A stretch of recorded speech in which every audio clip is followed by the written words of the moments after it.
know. Yes. We start party too hard. Yes, like a script. Yeah, man. So guess what? Former Prime Minister Bruce Golding has been hospitalized. This was in a statement. His daughter, Shireen Golding Campbell, said that the former Prime Minister was admitted on Thursday evening for a recurring health condition. Now, Golding is under observation at the Tony Thwaites wing of the University Hospital of the West Indies.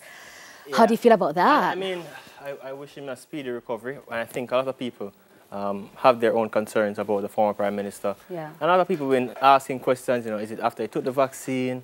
But the family did make a statement that this is a recurring health condition. Yeah. So, yeah. Because, you know, people are going to always try to spin this thing. Like, anything that bad happens now is because of the vaccine. Yeah. So if I'm not COVID, a vaccine. It's true. You know, so but we just have to just keep him in our prayers. We just have to just lift him up. Think about the family, because when you have someone in the hospital, it's not an easy thing to be calm. Yeah. Yeah, it's true, it's true. And you're absolutely right about the whole vaccine thing, because everyone right now, people are so anxious. Yeah, man. So people are looking for a reason to, you know, not perhaps take the vaccine. So like you reiterated, that's not what it is. Yeah, and the family has said that. The family has confirmed that, so.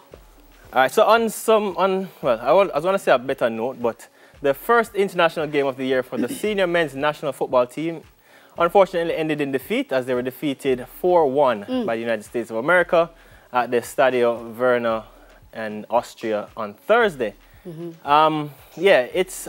How do you feel about that? Boy, I remember, I keep thinking back to '98, we got to the World Cup, and we've had good teams since then, but I think this team is just learning how to gel, because most of the guys now in the team are from... are US based, but international based, not US. So a lot of them play in England, so they're just gotten their passport. They're just trying to build cohesion with the team. Right. So I think the first game to play United States in our first game is a team that has been playing together. It's a tough team. Yeah, it's a tough team, and they're young. You know, so. the United States team, they're young because they played without, I think, one of their star players, Christian Pulisic. So it's Jamaica to just kind of build slowly. Right. How do you feel? Because I feel like it would hurt your heart though, because you love the whole game and was all about the how you feel. I love everything about Jamaica when it comes on to sports. You know, I love every single thing. But it wasn't a surprising result. Right.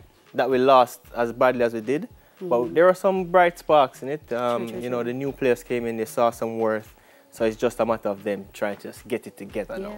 Particularly because they were pushing as well for the higher payment bracket and all that good stuff. So that result is not necessarily... it doesn't encourage... It doesn't encourage the payments. But they'll get it know, together. good try. They tried hard. Yeah, and they've tried harder though. Yeah, man. So uncertainty looms over whether the Jamaican government, the ongoing COVID immunization drive will be hindered after India placed a temporary hold on all exports of the Oxford AstraZeneca COVID-19 vaccine.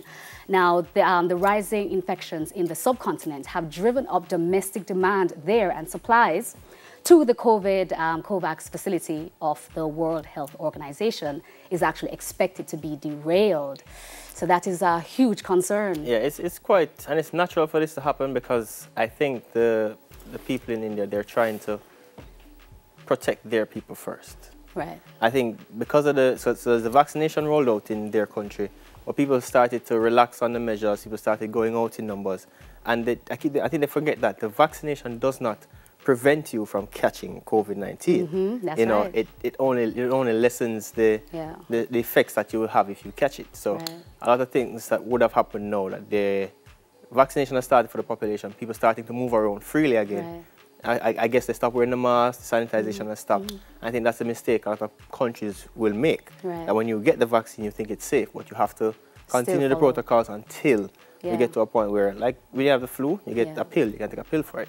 Right. So it's a matter of them protecting their people first, and then everybody else afterwards. Yeah, it's true. Because something that we all have to be mindful as well is that the vaccine is not effective without having at least, let's say, 3 doses. Yeah, well, so a lot of persons are getting 1 and they're like, oh, we're good now. It's like, no, it's not. You're not ready yet. You need to get your follow-up doses as well before you can just venture out as if nothing happened. You know what I mean? I think that's the thing, you know, when people hear about the vaccine, they think automatically, as I get it, I'm good. It's like, no, it takes a while for the body to build up the antigens and, you know, immunity. So, yeah, man, you have to read. Nowadays, you have to ensure you know what's going on. Knowledge is power. You know what I mean? So.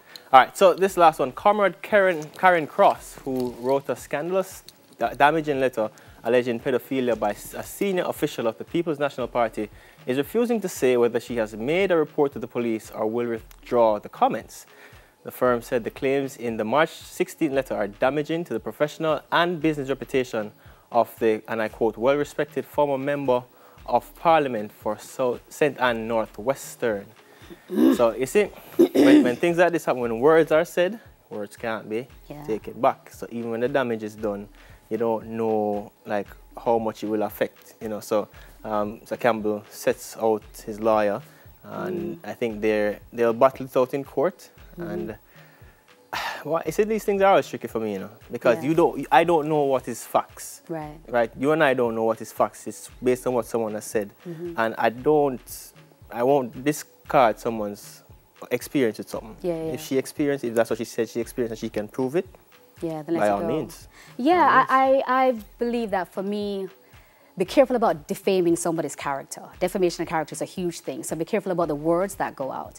I would also like for her to, you know, if something happened, like stand behind it and push for it. You know, we'll stand in solidarity with her, you know, because certain things we can't really stand for. So I would like for it to be a little more concretized as to, you know, what happened, what her course of action will be, all that stuff. You know what I mean? I'm not about the like, so. Because when it's if and buts, you know. Yeah, I'm not about if and, like, let's go, let's stand with you, let's fight for it, or apologize, my mistake, and, you know, let the lawyers deal with it. For real, for real. So, yes. And that's it for our trending topics.